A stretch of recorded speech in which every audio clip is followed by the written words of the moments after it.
నమస్తే, welcome to yo-yo TV. ఏపీలో సార్వత్రిక ఎన్నికల సమరం దాదాపు ముగిసింది.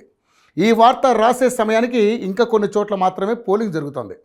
అయితే ఇప్పటికే రాష్ట్ర వ్యాప్తంగా జరిగిన పోలింగ్లో రాత్రి 8 గంటల సమయానికి మొత్తం 72% పైగా పోలింగ్ నమోదైంది. ఇది కొద్దిగా అటు ఇటు మారే అవకాశం ఉంది. అంటే మొత్తంగా 75% చేరే ఛాన్స్ ఉందని తెలుస్తోంది. ఇదే విషయాన్ని రాష్ట్ర ఎన్నికల సంఘం కూడా స్పష్టం చేసింది. దీంతో రాష్ట్రంలో రాజకీయ అంచనాలు మారుతున్నాయనే సంకేతాలు కనిపిస్తున్నాయి. అధికార పార్టీ మార్పు తప్పదని కొందరు అభిప్రాయపడుతున్నారు. ఇదిలా ఉంటే ప్రస్తుత ఓటింగ్ సరళి, పోలింగ్ శాతం పెరగడంపై అధికార పక్షం వైసీపీలో మౌనం ఆవహించింది. ఒకరిద్దరు నాయకులు మాట్లాడుతున్నా వారిలో సంతోషం సన్నగిల్లింది. అంతేకాదు ముఖంలోనూ కళ లేనట్టే ఉంది.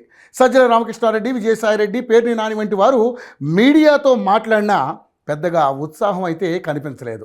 అంతేకాదు ధైర్యంగా కూడా వారు ఏమీ చెప్పలేని పరిస్థితిలో ఉన్నారు.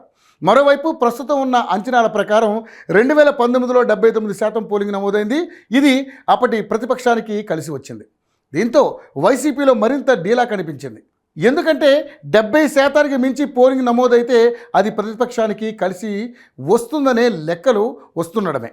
మరోవైపు యువత పోటెత్తారు. కొత్తగా ఓటు హక్కు దక్కించుకున్న వారు కూడా ఈ దఫా ఓటేశారు. అందుకే పోలింగ్ కేంద్రాలు ఆలస్యం జరిగిందని ఎన్నికల సంఘం కూడా పేర్కొంది. ఈ పరిణామాల నేపథ్యంలో వైసీపీలో జోష్ కనిపించడం లేదు.